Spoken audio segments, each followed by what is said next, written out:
let's catch up with what Mr. Shawn has been doing. What's going on with you lately? Nothing much changes for me. I still have October. I started a televised podcast on Sunday nights. I still have the Monday night radio show, and I just go to work and I teach a couple of online classes at a Bible college, and I work a lot of paranormal cases, and I just try to stay out of trouble. Well, that's a good thing. Sometimes trouble finds you, though. Absolutely, absolutely. Yeah. So I forgot. The thought totally left my head. I forgot. I was just, we've been talking a lot on the show when we have Pete on too. We have our other host, Pete. He's not here tonight, but we've been talking a lot about like the state of the paranormal, the state of where it is now. And when I kind of thought it was petering out, and then all of a sudden they had all these new shows come out, like, and they turned the Travel Channel into like paranormal, Destination Paranormal, and now it's just like, this resurgence of where everything is at, but you get more people coming out and calling them fakes too, so I kind of thought, I still think it has plateaued, and I don't know where they're going to go with legitimate research and stuff, but I don't know how you feel about that. We've been talking about that on several shows, and our favorite ghost guy, Zach Bagans. He lives here, it was an amazing. Last year was an amazing year with how many new paranormal, supposed reality paranormal TV shows came out. And I look at it this way: it's all good for everybody that's in the field to a certain extent.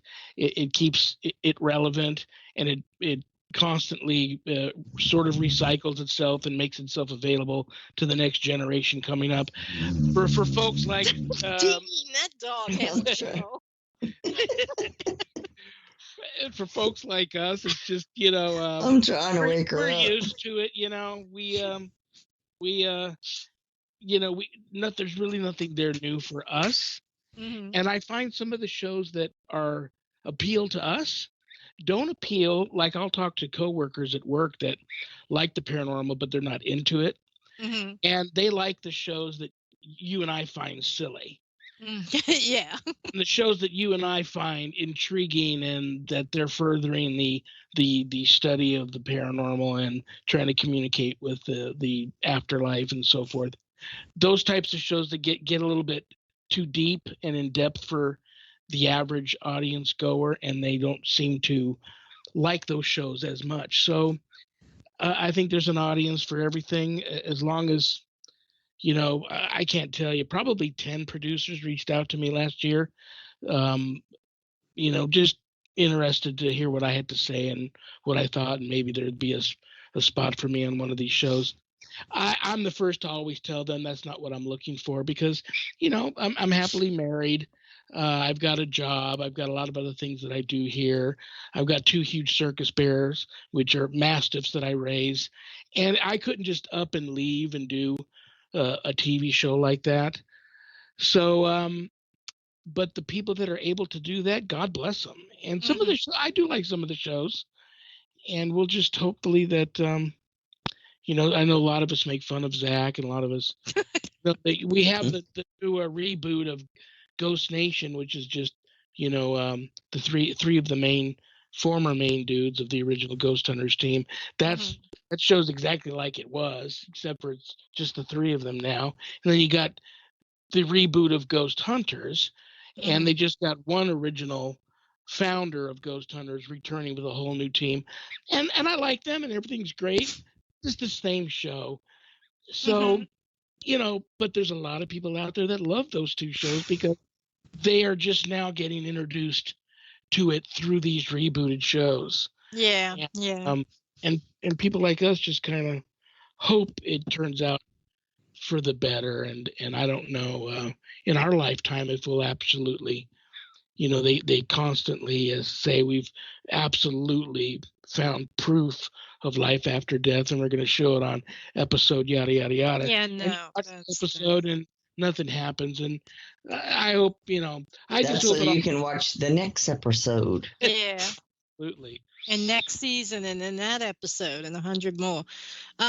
It's just that, what we have talked about, my where I come from, is that there, it's that it research wise it has plateaued out, and they're really they're at a fork in the road. Are they gonna, or are these teams, not just the ones on TV, but are they ready to subject their evidence to other people, to I mean, really where I see it should go is that all of this evidence, and everybody claims it's all real, it should be basically looked at and studied by neutral observers or neutral experts, and everybody could agree on. But nobody's ever going to do that. But the logical progression of all of this work that everybody has done, including some of these teams, because we talk about Zach as it's just, we just love the comedy of it. I mean, some of the crap that goes on, but he's just like, he's I guess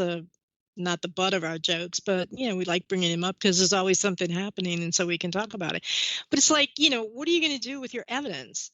Some people get great evidence, they don't want to turn it over, because they don't want somebody to tell them, well, that's really not, that's a dragonfly on the lens, or that's dust, or whatever. I mean, people get territorial about that, and it's like, but you've done all this hard work. Wouldn't you like to know? Wouldn't you like to compile this as something for the future, and we could eliminate? And because I tell you, like what I was about to say, Ghost Adventures, they've been on for like 12 years or something, and they've been to so many places that the law of averages is they're not faking everything. They actually probably have ended up in legitimately haunted places.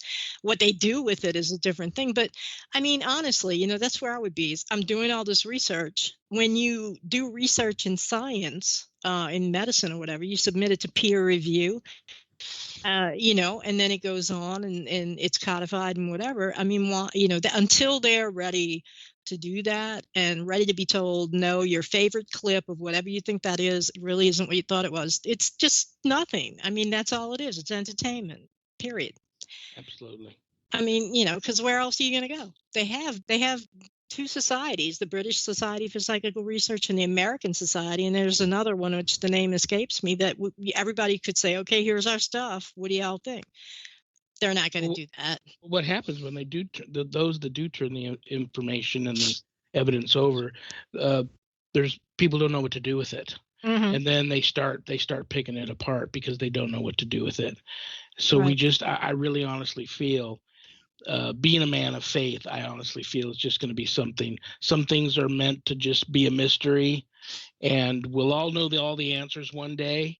But I don't think in our lifetime they will come up with legitimate, groundbreaking, hands down, beyond the shadow of a doubt, proof of the existence of life after death. Although, speaking for myself, I'm a 100% over the top believer in all of that. So right, yeah, and so am I. I mean, it's all based on personal experience, and so are you, right, Bernadine? I mean, on evidence that situations that you've been in, you can clearly see, but it's like, I don't know.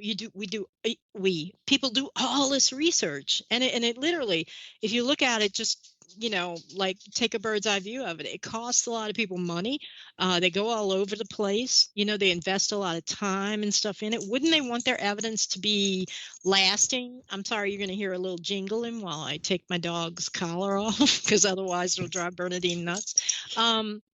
I mean, wouldn't they want it to be lasting, and for people to say, yeah, like I was thinking today, I don't know if you've seen it, Shawn. I know Bernadine and I have seen it, that there's a photo going around that alleges to show, it's a nighttime photo. It's a truck in a driveway or whatever, and it alleges to show an angel holding a sword. Okay, and it was captured by a nighttime video. And if you look at it, it's like, at first you're like, wow, that looks like an angel holding a sword. And then you look at it and it looks like what it actually is, which is a moth on the lens of the camera, and the light flashing, the light reflecting off the flashing of the house across the driveway. Okay, I mean, it's like, and everybody's like, it's an angel with a sword, an angel with a sword. I mean, so We'd that's like it to be an angel with a sword, but if you great, can prove it's not, and it's but you can a moth. right, you can see it's a moth. I mean, you don't even need to see it moving to say, well, that's something real close up to the camera. And no, the sword is like, it's either the flashing on the roof of the house is what, the light, obviously on the building that has a camera, is shining on. I was like, that's no such thing. But people run this up the flagpole all the time. I mean, it would seem like most people. It just makes like so that. much of an argument between people. That's what it does. Right. And it would seem like everybody would want to weed out all that kind of stuff, and say, okay, well, we know that. Look, and then you can literally say, it's just a topic that we cover a lot here. And I thought, we could ask your opinion about it, because you said you're a man of faith, and the perspective, is a little bit different, or maybe, I don't know, maybe not. I find that a lot of men of faith really don't take things seriously. I always look for, but there are a lot who let me correct that, Shawn. A lot who profess to be men of faith don't act like they take things seriously enough. I try to. I mean, what I do, every case that comes across my desk is very dark. The people that I try to help are, it's pretty much a matter of life and death, and their lives have been destroyed. So I'm surrounded by that a lot. And so I sometimes try to overcompensate and go the other way and try to have a little fun and try to make people laugh and not take things so serious. Because I don't want, it's easy. I wear my emotions on my sleeve, and it's easy for me to get drugged down into that type of mindset, and I don't want to go there. I want to be, I want to bring some levity and some love, some lightheartedness, and try to bring some what's lacking in those people's life. When it comes to religious stuff, I'm very careful how I look at it, because I see it in all sorts of stuff. Like, I would have eventually probably figured out what was going on in that photo, but at first, and I'm not ashamed to say it, at first I would be like, oh my God. I would be making the sign of the cross and dropping to my knees and saying a prayer and hoping that is an angel. So my intent is good. Yeah, but you're willing to, if somebody says, well, really, look at that, and then you go, oh yeah, that really does look like what it is, a moth or something. What the hell? Dean, is that your dog? Yeah. Mine are actually, I have to lock mine up on the other end of the house, or they would be in here. I couldn't do an interview with our mine. dogs are co-host, not co-hosts, but they are part of the cast on our shows. Dean's got her bunch over there. I got these idiots, and then Pete usually has his Great Dane, so you never know what's going to happen. Yeah, but I mean, is he okay?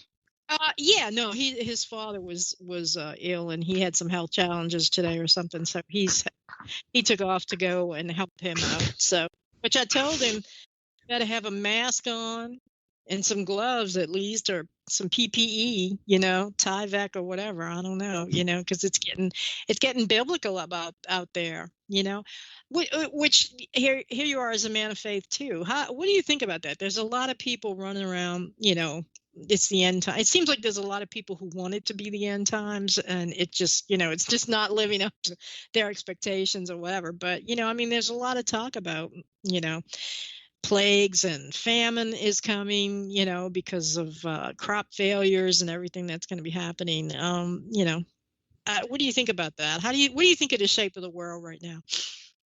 It's not in good shape at all. I don't believe it's end times. I do believe end times is coming. I don't believe we're in end times. It's just a shame that we're at this point, and like I said, I just believe that we'll come out of it much stronger. It's all happening for a reason, and once we get through it, we'll be better for it. But there's going to be a lot of suffering along the way, and I hope that, either way, whether you are a person of faith or not, that there's something that you can, latch on to give you some hope that we will come out of this. You can call it God if you want. If you don't want to call it God, that's fine.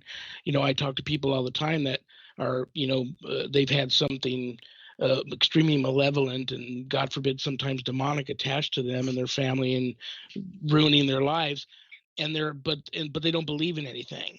And I tell them that, I'm not trying to convert you to Catholicism or Christianity, but you're going to have to do something to combat this thing. So look at it in terms of you are being virtually having the life sucked out of you by something. There has to be an opposite to that. So even if it's whatever name you want to latch onto it, there has to be a greater power of love and light above you that's watching over us, that you need to reach out to and just talk to it, give it any name you want and talk to it any way you want to talk to it. But you need to start reaching out to this thing and asking for its help and rebuking the opposite. Don't buy into what the opposite is trying to dish out to you and lay on you. You've got to keep fighting that and rebuking that. And you'd be surprised how many people don't even know how to pray. So I just tell them, don't worry about it. You pray as though it's your, someone that you love standing right in front of you, and you're just speaking from the heart to this person, and just speak out loud and say what you have to say. When you talk to your power of love and life, ask for help. And I believe more and more people are going to at least start doing that. But I'm so surprised at how many people I talk to every day that are in trouble, that don't have any faith at all and nothing.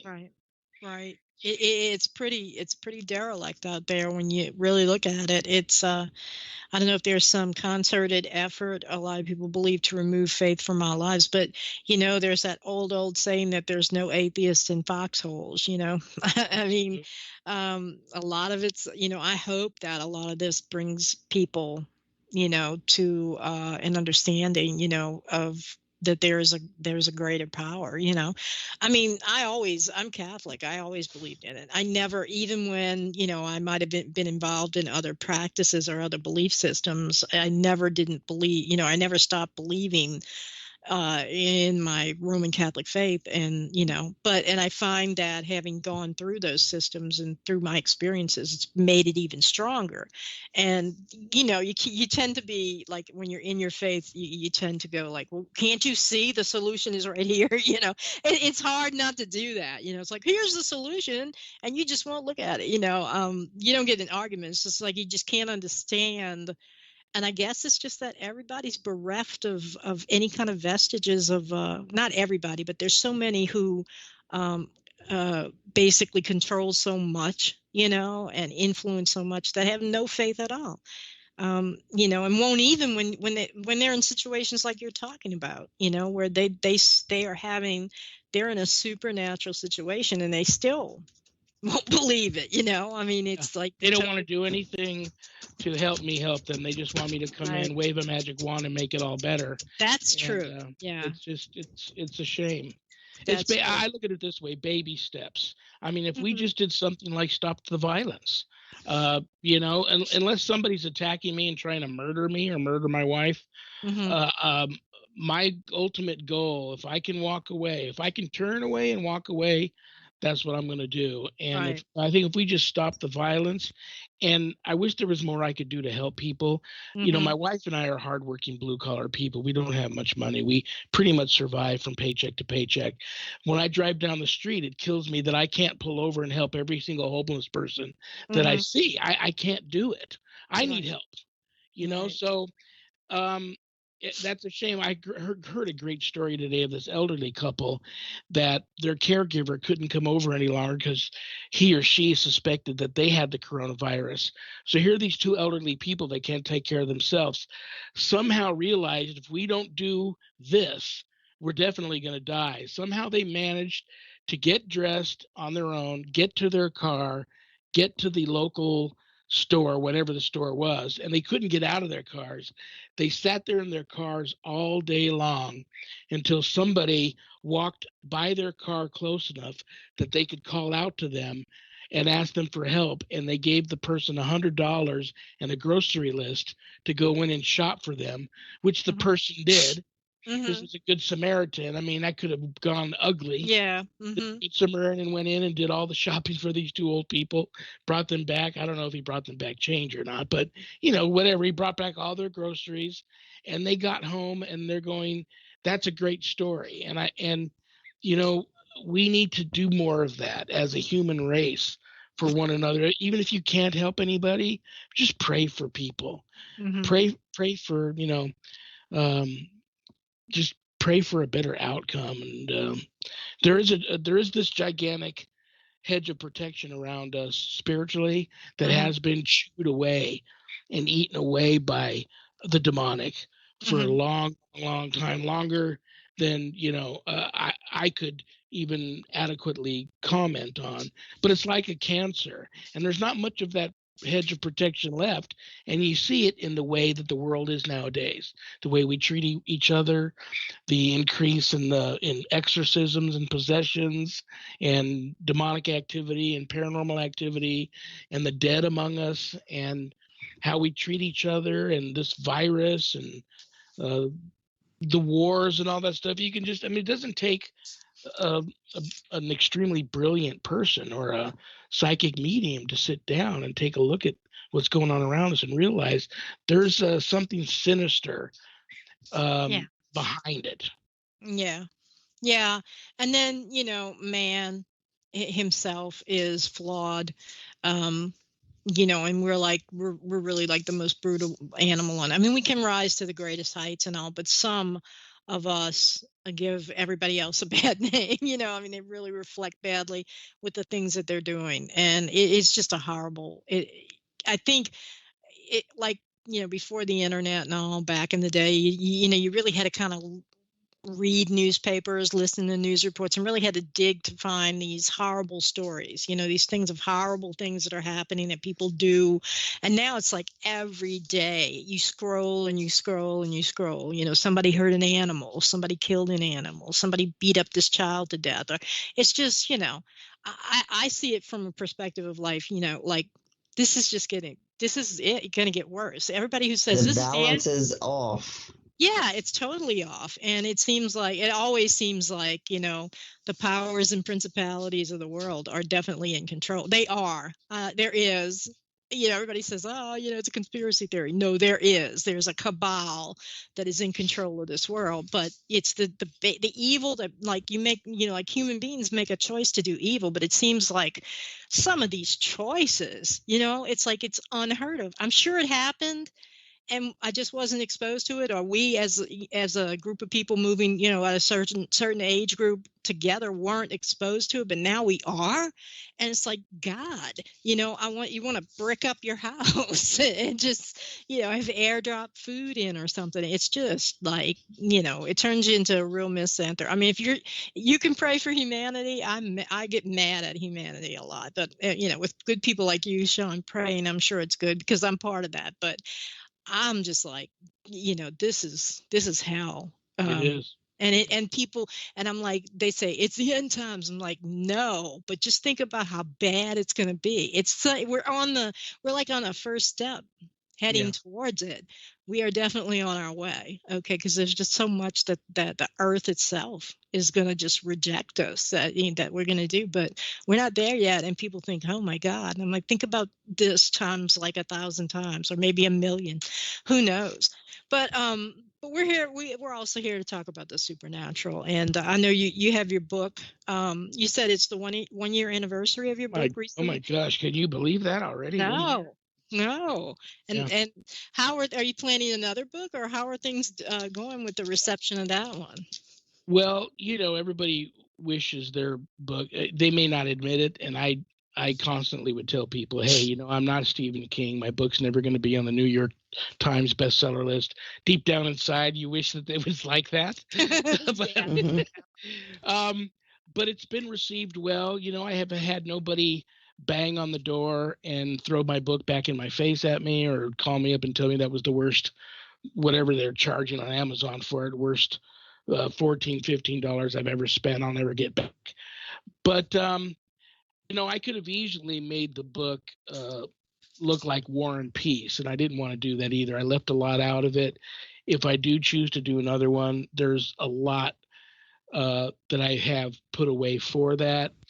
But you know what? It was because I'm not a trained writer, and because basically this book was inspired to me by spirit to do, and it was something that I was being spiritually pushed to do. I don't know if I have another book in me, to be honest with you. It was very, very hard, and I'm trying to be as honest as I can. I had to really dig deep and pull a lot of old scabs off a lot of old wounds and revisit a lot of things emotionally that I had buried that I didn't expect to revisit again in order to finish this book and write it. And it was very, very tough. But I'm pleased with the outcome. Some really interesting things have happened with the book. You can buy an autographed copy enclosed in a house blessing kit on the ghostbegone.biz website, or you can go to Amazon. But there's a picture of a child that I posted in the book, and it was an apparition that my wife and I saw out at a location we were investigating, which is in a historic site. It's not open to the public. Docents called us in because they had seen the apparition. I caught the apparition on a photo and I put it in the book. And the odd thing is my wife has seen my doppelganger sitting right where I'm sitting right now talking to you in my office. And the doppelganger, I haven't seen my own doppelganger yet, but after she sees my doppelganger, she'll see the apparition of this child that's in the book walk through the house. We don't know if they're connected. We don't get the demonic heebie-jeebies that we normally get when we see the apparition of a child. Yeah. But I've had readers. I have a stack of books here. If you do get a book off of the website, I'll autograph it for you. And the book that's shipped to you comes from this office. So there seems to be some type of attachment to the book, because I've had several readers that have gotten the autographed version from me reach out to me and told me they've seen that apparition in their home since the book arrived and they started reading it. They've seen that apparition in their home, which I find amazing and really intriguing. And those are all open cases, and I'm asking every reader that's purchased an autograph copy from me to, if you have that type of encounter, please reach out to me and let me know. I find that amazing, but I don't think it's malevolent, and I don't want anybody to be worried about it. And if you're worried about something like that, then just get it on Amazon. But I there's a lot of blood, sweat, and tears in that book, and like I said, it was inspired by spirit. So spirit wanted the words, those pages, to get out there to somebody. And so well, that's what I was just thinking, that and I think I've said this before, we have the word writing. There's my dog dropping stuff. We have the word writing, which has the word write in it, and we have spelling, which has the word spell. And we, like you said, you're going down so deep into these places that you haven't looked at, in such a long time. And you're basically pouring that out through your writing. And it's affixing it. It's fixing it in a particular form. And if there's anything, it's almost like a spell, but not in a sense that it's an evil spell. You know what I mean? It's like you're fixing it there, and it becomes manifest in the words and everything that you're writing. So, that may be an explanation for why it's traveling around and it's going to different people. Of course, there may be some other message that, in and of itself it wants to give, but I'm gonna pass and buy mine on Amazon. I don't need any more over here. No dead kids, no. There you go. No, yeah, but I mean that's one viable explanation, and when a person writes like that, and gets it all out, somebody says let's get it all out. Well, it has a cathartic effect on you, and then it fixes it in a permanent state that's accessible to other people long after you're gone. So well, the one thing that I do halfway sort of regret is my publisher. She's a wonderful woman, and she was specializing for many, many years in publishing only that type of book. Her name's, you guys may know her, Annette Munich of Stellium Books. She That's all she did for many, many years. She specialized in publishing paranormal novels. Well, she went on record to say that mine was the scariest novel she'd ever edited and published. Mm-hmm. And it actually got her off of doing that kind of book. She now does, well, she came out with her own perfume line, which is wonderful, but she now does poetry and love stories and upbeat stuff, huh? all upbeat stuff. Romance, yeah. I wanted to pick her brain and find out I have not sat down with her and found out from her. She said quite a bit of paranormal activity happened to her while she was just editing the book. And so I've never sat down with her and talked to her about that. I still plan to, and maybe if I do another book, maybe that will be.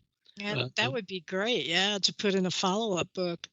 I mean, there are haunted books. I can't think of any off the top of my head. And usually a lot of them are magical books with magical formula and stuff like that, or books that were owned by people who practice magic or psychics, stuff like that. So, but I mean, it's obviously there's something attached. And it's, it's traveling with now, eventually it may have all coalesce into a purpose or whatever. Maybe it wants you to write a second one, but you'll have to dig even deeper, for that, and then come up with some other stuff, hey, I can already feel the pain. You see that visceral, I mean, a lot of people who write, and there's self-publishing has, bloomed, and it's great for people and stuff. But then you got a lot of people who just write, and they, they're like, oh, I got to get it out of me. Oh, I got to tell. This is a story that must be told and all. And usually, or they write that kind of stuff that your friend's now publishing. Isn't it like writer's therapy? In a way, it was like I said, I felt my back was against a wall. That spirit was sending me messages so strongly to do the book. I was talking back to them every night, like, "Hey, I'm not a writer, and I don't know a ghostwriter. I can't do this." Somehow they got their way, and I haven't had that same type. Once I finished the book, it all stopped. All of the apparitions that I was seeing and communication with spirit that I was getting. I'm living in a haunted house, so my wife and I still do experience a lot of paranormal activity here, but the type that I was experiencing leading up to me actually sitting down and doing the book, I haven't had since I finished it. Having said that, if that were to increase again, I don't think I would have a choice, because you almost, when spirit reaches out to you, they have a very convincing way to make you do what they want. Did it make you procrastinate for a while and think about it? Yeah. It's just it's weird. My father was a descendant of a long line of spiritual warriors for Christ, dating back to like the Knights Templars. So there was a lot of history in his ancestry there. He had his guardian angel save his life when he was dying during World War II. Well, he married my mother, who's Brazilian, and she's from a long line of very devoutly Catholic and very spiritual people from Brazil. She's a psychic medium. Now, the birth of my second oldest sister was so difficult on her. The family had no plans on any more children, because they didn't think that her or the baby would survive. But then my father contracted spinal meningitis, encephalitis, among a few other things, when he was out on another mission during the Korean War. He came home and he was on his deathbed, and the doctors told my mother to come see him now, because he won't live till morning. Well, she stopped at the church on the way there to the hospital and basically begged to St. Jude to petition on her behalf to God to spare my father's life. And she made two promises to him. One, from that day forward, she would always go to church on her hands and knees. Two, she would have another child. Well, by the time she got to the hospital and spent the night at my father's bedside, he woke up that morning with not a trace of the disease left in his body. And so she kept her promise until she was too old and physically unable to do it. She did, every time she went to church, did it on her hands and knees. did have another child. Ta-da, yours truly. So my mother raised me telling me that, I was created to do something great for God one day.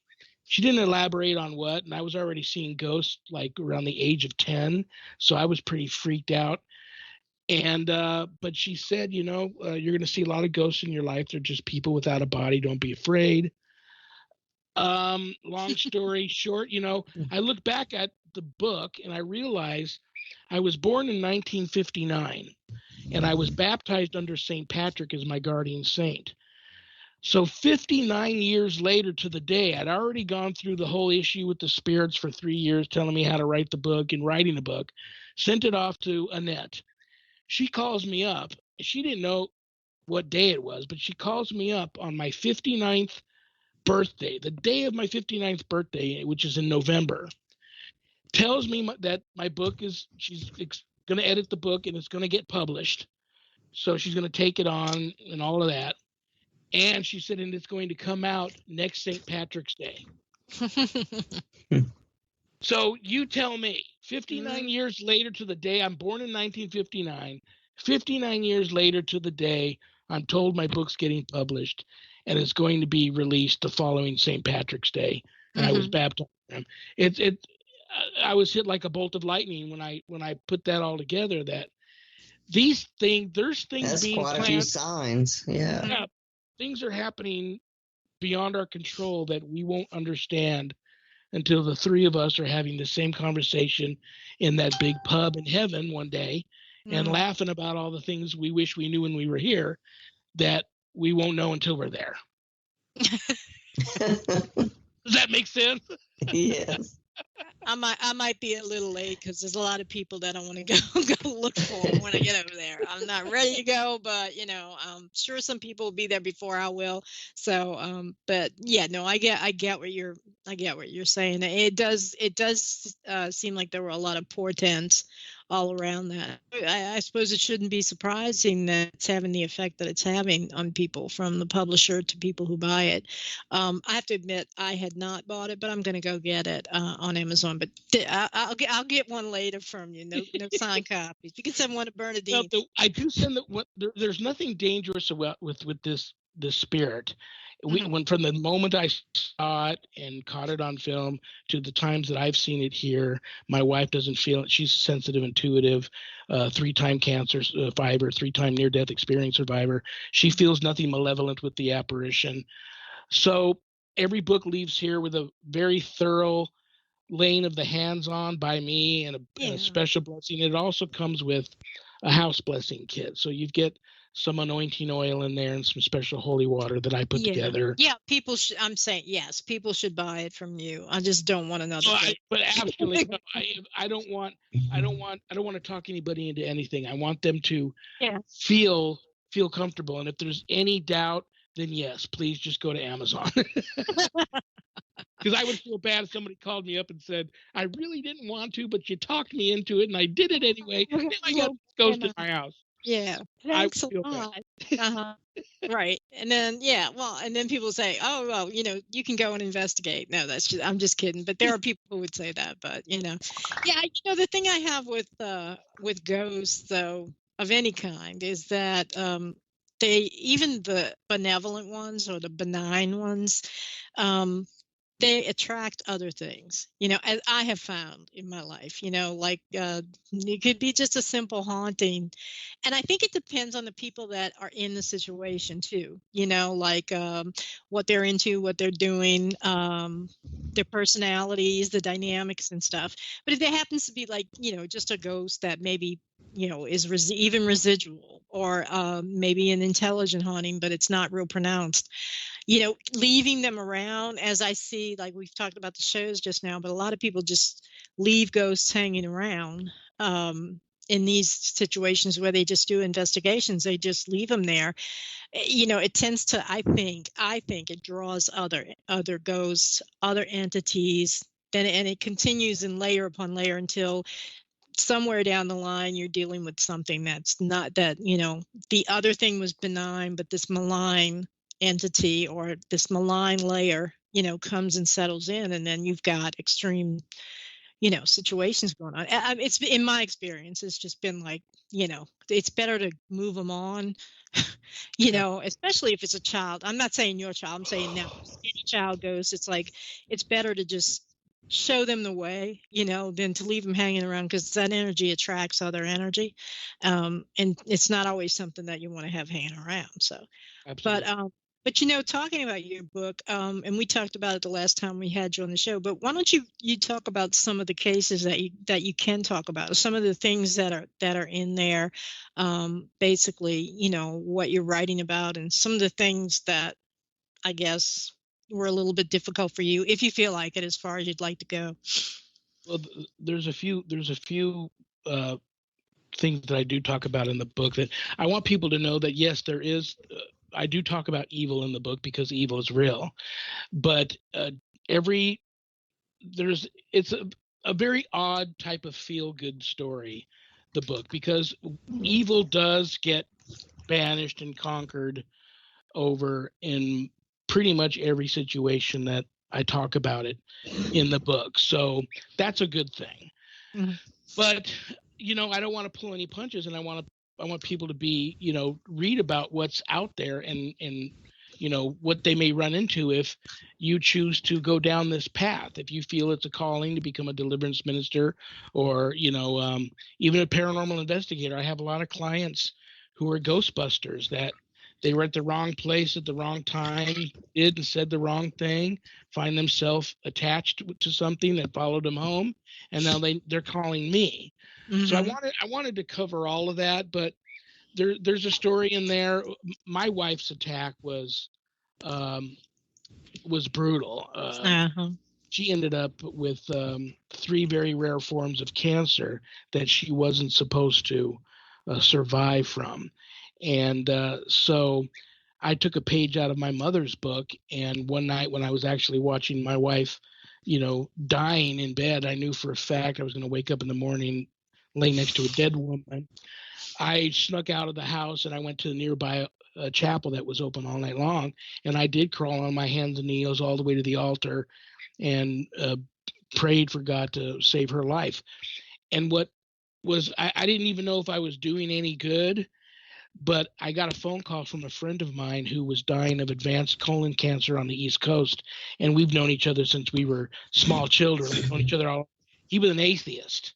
Mm-hmm. Just hours before he died, he called me on the phone to tell me that he had just seen God, and God told him to tell me that Sharon was going to survive, and that I needed to continue fighting those responsible for what happened to her. Mm-hmm. But that didn't make it easy, because not long after that, I had my own case where I came under extreme demonic attack, and I truly believe that I died and left my body, and it was my guardian angel that was telling me to just pray. The actual words I heard was, "Pray, dummy, pray." Mm-hmm. And so that's what I did. But and I came out of that. But that attack on me was so frightening that I left the field for over a year. I was done. I didn't even finish my training. I was right in the middle of my training to become ordained. I dropped it all. I dropped out. I was done. But a pastor friend of mine reached out to me months later, needing help with a case. And I didn't say yes for a long time. Finally, she somehow got me to say yes and go and work this case. And it was at that case that I had the vision of the Holy Spirit, which let me know that God always had my back, and there was no need for me to get off the horse, that I need to get back on it. But and so I continued my training, got back into it, and the very next case was just an extremely disturbing possession case of a small child. And it was during that exorcism that I actually saw a vision of Christ on Calvary. And that came during a time where I was also being attacked again during the exorcism. And if I hadn't seen that apparition, it probably would have gone terribly wrong. But that turned the whole exorcism around. And the exorcism I talk about at the end of the book is very, very scary. But I still have many clergy and priests and bishops looking over that case, because of the way we brought it to closure was unlike any possession case anybody on record has talked about having brought to closure. And I don't want to give away what we did, what I did. I took authority over that exorcism, but what I did was, nothing that I planned. It was kind of Johnny on the spot. We're losing here. Let me try this. And it had, divine intervention was there, absolutely. But it turned things around, and it brought that case to closure. And so there's some scary stories in the book, but I want everybody to know that most of the stories in there have a happy ending. There's, you got to walk through hell before you get to heaven sometimes. But oh my gosh, so many years of worked my first case at 10 years old at my sister's home. One's 8 and one's 10 years older than me. They were in college renting a room out of an old Victorian mansion in an old neighborhood in Reseda, California. And their house was haunted. And I had an apparition of that ghost there. They didn't tell me the house was haunted. My parents left me there to spend the night while they babysat me while they went out. And I saw the ghost that night, scared me to death. My sisters told me, you saw the ghost. We didn't want to tell you ahead of time or you wouldn't have come over to let us babysit you. But I spoke to the ghost the next day when I saw her, and I convinced her to cross over to the light. And so that was it. That started me on the path of just being, a ghost, not so much a paranormal investigator, but just a ghostbuster, not even really a hunter, but ghostbuster and helping people if I could. Dean, did something happen over there? Yeah, my dog just shook all over the place. Oh, I thought something fell down. I thought you fell down. No, she jumped off the bed. I'm going to put her out the door. Hold on. All right, yeah, go take care of that. That's fine. Yeah, it's for some people it's hard to believe unless they're in that situation. How bad it can be, and how it can affect and permeate your life. And when you're young like that, and people just have a tendency not to believe you about everything, and I've been thinking about putting together a book about just almost like a chronology of everything that's happened to me. I was 60 years old or less when I had my first, it wasn't a full apparition, but my first encounter and first visual, of a ghost passing through the room. And it's just gone gangbusters since then. I've recently just pushed it away from me, but it's like there's well, you two live in Louisiana, correct? New Orleans? Yeah. You guys have no choice. You live right smack dab in the melting pot. Well, yes. So she's in the swamp. She's over there near Lafayette. And there you go. You guys have no choice. Where are you going to go? You live it. Yeah. I mean, it's a really haunted. Yeah, New Orleans is by no doubt a haunted city, and it always has been. It's just that way. And where I grew up was in the old part of the city, or close to the old part, not exactly in the French Quarter. But when we moved out into a brand new house that we built from scratch, my dad and my mom had built, that was the worst. And then on top of it, my mom was involved in some things, some occult things, but there was already something there that had been disturbed by just putting the house there. And then it just, I guess I would, it would start going into novel length, some of the stuff that, iterate everything like then, and then this happened, and then that, and it's like, and then I put my headphones on and turned them up real loud and put Led Zeppelin on. Yes, I wouldn't have to see it.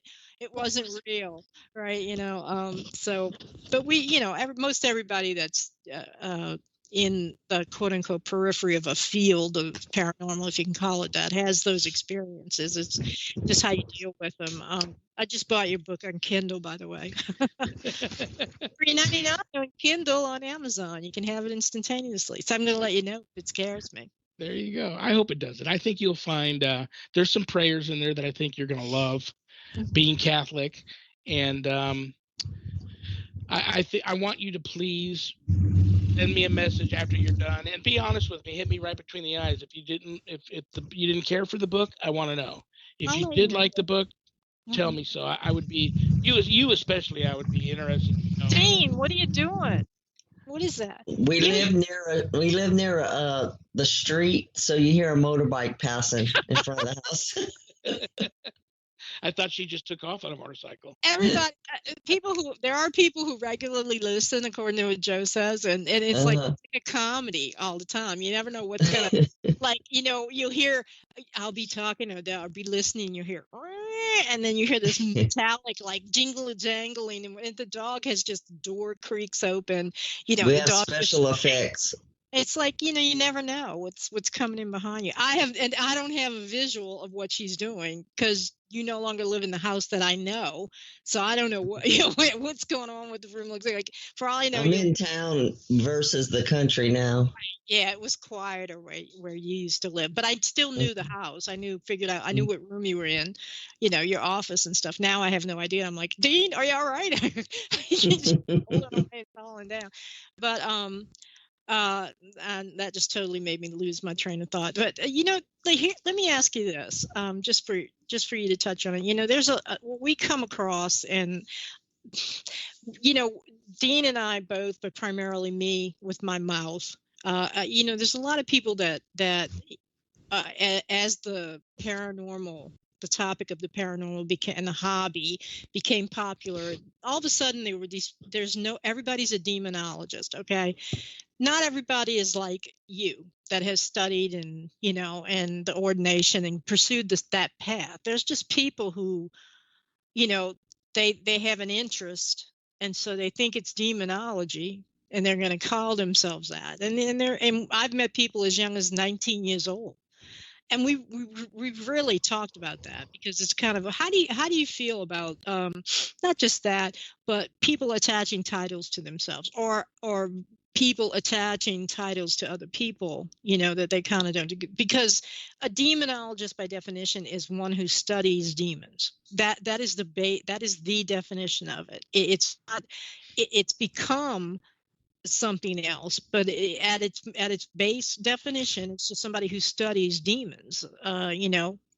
Just like in the Middle Ages, and that's where it originated, with the clerics who studied demons and codified them and all their aspects and everything. So how do you feel about that? I mean, and in general, people taking on titles, like I don't know, they take on all kinds of titles. And so what do you think about that? Well, you can't stop them from doing it. Mm-hmm. And I just pray that the ones that are in it to win it, so to speak, and have a true calling for it. And the ones that aren't really in it to win it and haven't received a calling to be in that field, I believe that they're going down a dark road that they're eventually going to get to a dead end and not like what they find. Mm-hmm. And that's scary. Well, that's putting themselves in danger and other people. Yeah, absolutely. Yeah. It is scary. I agree with you. The term demonologist, I never really cared much for it. My training, we don't do much studying of demons. Mm-hmm. In fact, on cases, we don't do any religious provocation, where a lot of these people, you'll notice, do that. They go in there and they try and antagonize and provoke a malevolent entity, just like they would if it was a ghost that's not playing their games, roll the ball or turn on the flashlight, turn off the flashlight. And if they don't get what they want, they start antagonizing and provoking the ghost. And they do that if they believe it's a malevolent entity too. They're really playing with fire. You got to be careful. And so we don't do that. I walk into a place. First of all, I already know, I can tell when I get to a place if there's demonic infestation. My wife can tell also. So we just walk in and walk around, see what we see, feel what we feel. I may run a tape recorder, but I don't do an EVP session. We'll listen to the tape later to see if anything's on there. Take a few photos, maybe do a little filming, maybe talk to the client. But that's usually the third interview. We've already done one phone interview. I've sent them an intake form. They've filled it out. It's a long form. It takes the whole family to sit down for about 3 hours and fill the form out before they send it back to me. Then my wife and I have to review it, decide if we should go there. Then if we go there, depending on how that face-to-face interview goes and what we do or don't feel or see there at the location will depend on if we at the very least come back to do a property and house blessing or exorcism. God forbid somebody in the house is really oppressed or God forbid possessed. Then that's a whole new ball of wax. But I don't encourage dialogue with the demon at all. If we know that there's something there, sometimes they're already talking to me. One of my gifts of discernment is I can see and hear them. So having Sharon, and I didn't finish the story earlier. Sharon's still with us. Yeah. She, the last full body CT and MRI and everything that they've done on her show no metastasis of any of her cancers in her body right now. So I owe God a big one, and that's why I continue to fight. But she had a very rare form of tongue cancer, throat cancer, medullary thyroid cancer, and then the throat cancer spread to all kinds of lymph nodes in her throat. She couldn't swallow water for 6 months and had a feeding tube in for well over a year. So she wasn't supposed to make it. So she's here. Yes, all of the doctors that did operations on her and her radiation and her chemo treatments saved her life. Absolutely. But there was also extreme divine intervention there. So I just want to get that out of the way that she's still here and I can't stop her from coming. She's stubborn. She won't let me work cases by myself. So she's right there. But when I go there, they're in my ear right away, telling me what they're going to do to her if we don't leave. Yeah, so that I have to worry attack the weakest, the very weakest, are one of your great fears. Absolutely. You know. They tell me what's going to happen to the client if I don't leave. What's going to happen to Sharon if I don't leave. They're gangsters and they go after what you love. And you know, I'm in a constant struggle with myself just to get through that and call down whatever I'm able to call down that's going to help me, because it's not me. I have no magic powers. I'm you know, blessed to have friends on the other side that will come down and help me in these circumstances and do what's necessary to. But there's so much more involved. I mean, I really need so much more help also from the client. And a lot of clients get so mad at you too. This field can be very upsetting too, in the terms of you cut a lot of people loose that just won't let you help them. They get mad at you if you say, is there anybody in the family that's ever been, you know, officially diagnosed with a mental illness, or is anybody under the care of a physician or taking strong prescription drugs? Is there any alcohol abuse or drug abuse going on? Is there any incest happening in the family? You have to ask these tough questions, and sometimes people freak out on you, and they'll cut you loose sometimes. You're not our cup of tea. We just expected, you know, we expected Zach and Aaron to show. They don't like to get into personal questions. That's why. And I need to know all of this stuff for me to be able to formulate a game plan and a battle plan, you know. And clients also don't like the fact that, you know, I'm going to get hate mail for this, but, you know, 95% of the time, somebody in that house has done something to draw the attention of these things and made them feel like they have permission to attach and come into their home and get into their lives. Some invite them in unknowingly. Absolutely. Knowingly or unknowingly, you're absolutely right. They don't know, but most of the time they've done something and they don't want to hear that either. So once you start pulling layers away, you're amazed sometimes at what you find. And so that can be, I cut so many cases loose. It's very, it's upsetting to even admit to it, but I cut many cases loose because I realized that they're not going to allow me, they're not going to do what I need from them to allow me to help them, and I'm just going to make things worse. So it's best to just refer them to another team and then just pray for them. You know, Shawn, it's always been that way. It was that way originally. Like we had Barry Taft on the show, and he's of that generation of Holzer and Brad Steiger and that group. And Hans Holzer never took a case, or Barry Taft never took a case where they didn't ask all those kind of questions, I mean, that used to be just, rank and file questions that, they ask people, or, everything that you just, iterated, and other things, because, some people can produce these things, they can hallucinate, they're crazy people. Now the problem is that seeing everything on TV, they, being the client or the potential client, thinks it's going to go just like they saw it on TV. And when you start asking quote unquote prying questions, or, you're looking into, they don't understand it. Because even if those people on TV are doing that, it's not shown. They're not really sitting down there saying, well, here, fill this out and send it back to us, or we're going to email you this. They don't see all that, so they resent it now because it doesn't go. But as a rule, even before Holzer and all them, back in the days of, pre-Harry Price and all those people, it always was like that. They sent, they sent people out, like from the societies of psychical research will send out investigators to, I'm talking now Maurice, the guy that did the Enfield haunting, I can't remember his last name, and the guy Playfair, and all these people went out like in the skills that they had, either as an anthropologist or as a psychologist or whatever, and they did that. They did exactly what you're doing, and how many people do you think they cut? They had to cut loose because they were crazy, or, whatever.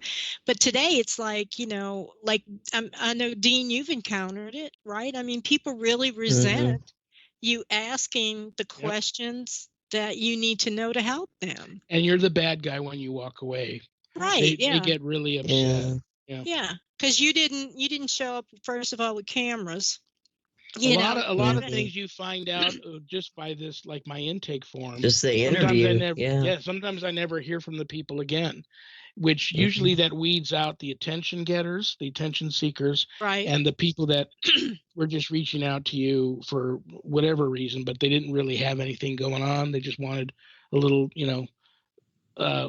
we're entertainment sometimes. Absolutely. See, absolutely. Yeah, that's it. And it wasn't entertainment originally, because it couldn't be, because it didn't have the media, the connection to, popularity that we have today. So a lot of damage has been done by, making it product for TV to sell, to commercial breaks and stuff. I mean, a lot of damage has been done. If you look at over the entirety, of it, it's I mean, a doctor wouldn't treat somebody who said, I have this pain or that pain without asking questions.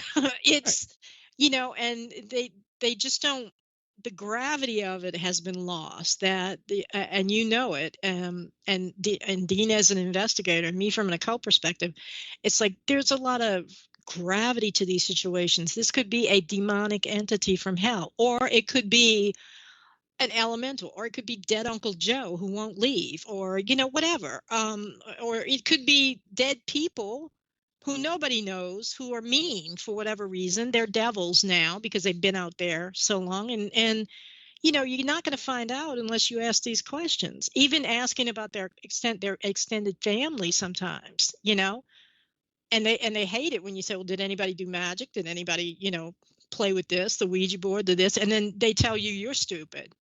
It's just a toy. We never. Yeah, okay, all right. Well, do you want help or not?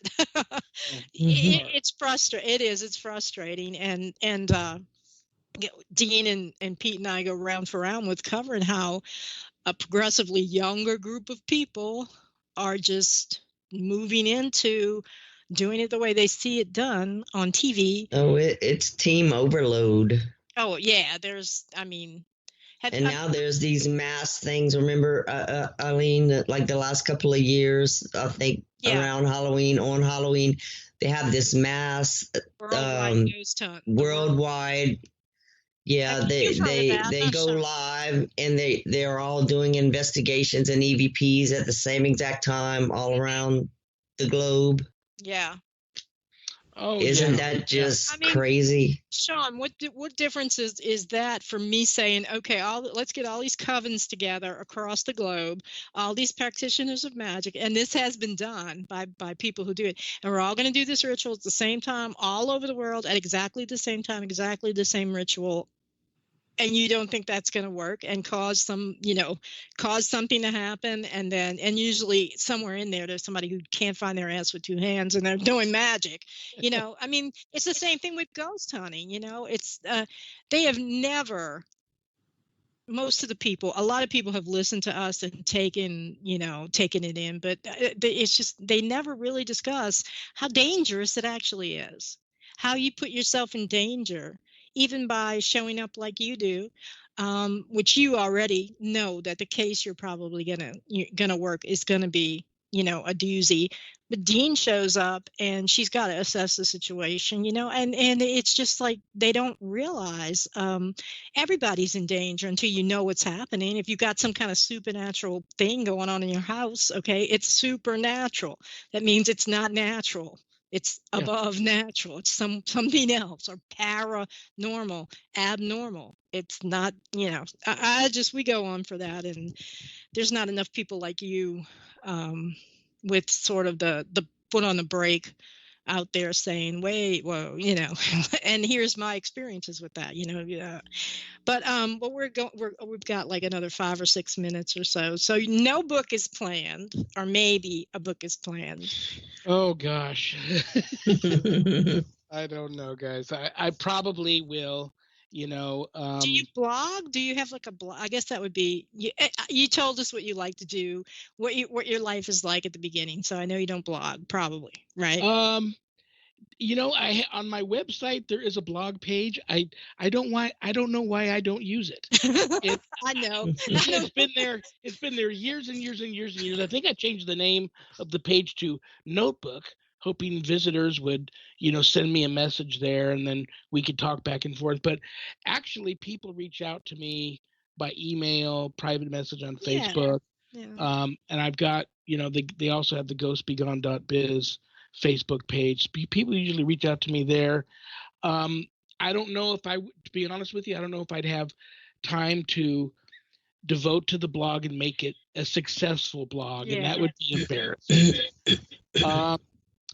It takes a lot oh my gosh, from week to, first of all, I got the day job as a veterinary technician at an animal hospital, but then I've got my Sunday show to prepare for.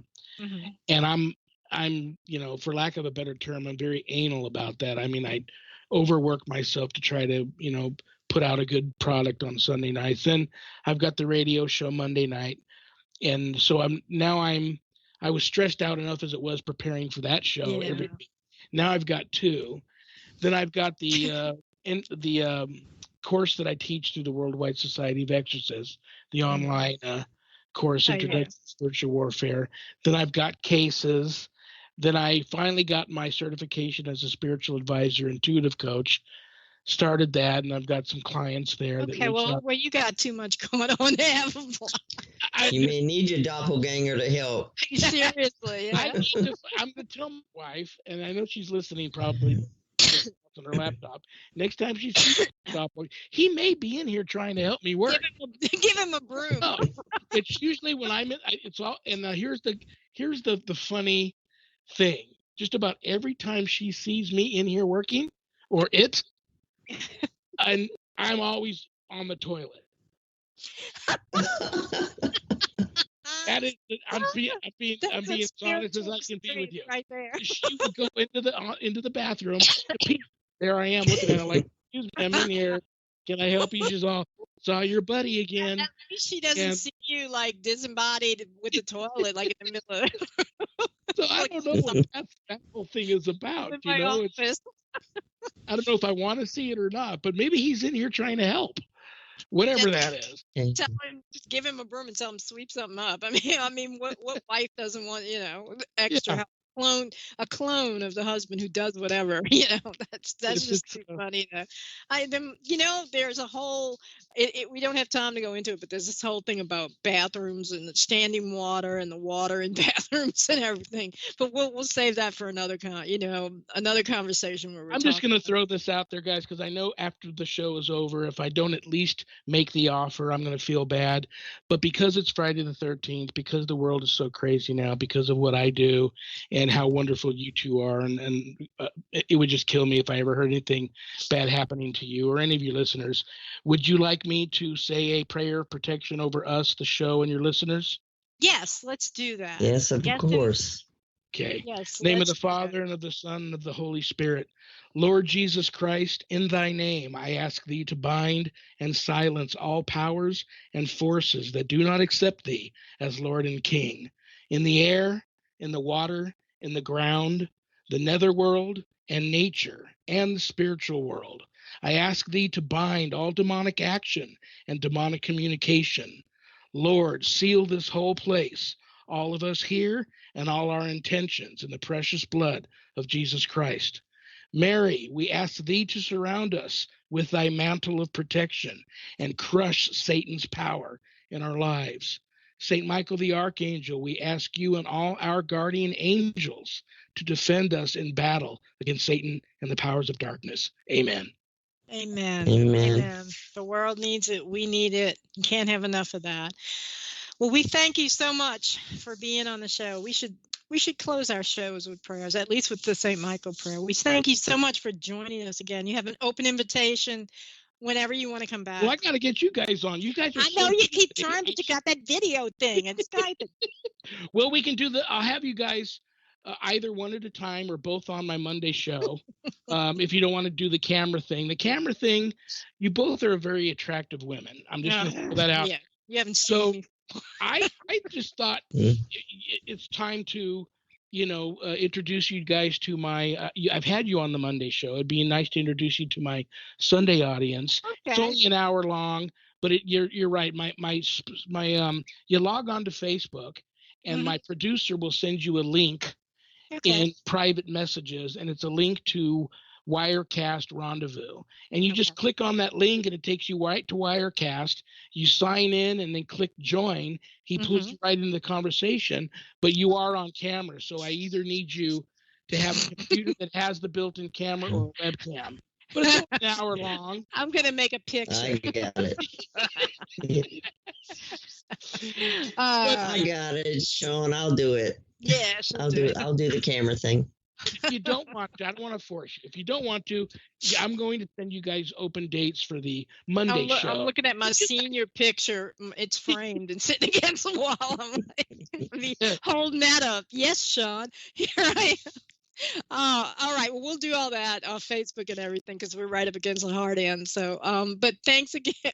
I'll be on. We'll just figure it out. We'll both be on at some point, but work it out for both of us, or for either of us separately or whatever. So, but both. Okay. Don't forget that I love you both very much, and I pray for you guys. Love you too. Great. Thank you, Shawn. So yeah, definitely. All right, stay safe. Your wife too. Stay inside or stay away from other people. Okay. All right. We'll be talking to you soon. All right, guys. Good night. Good night.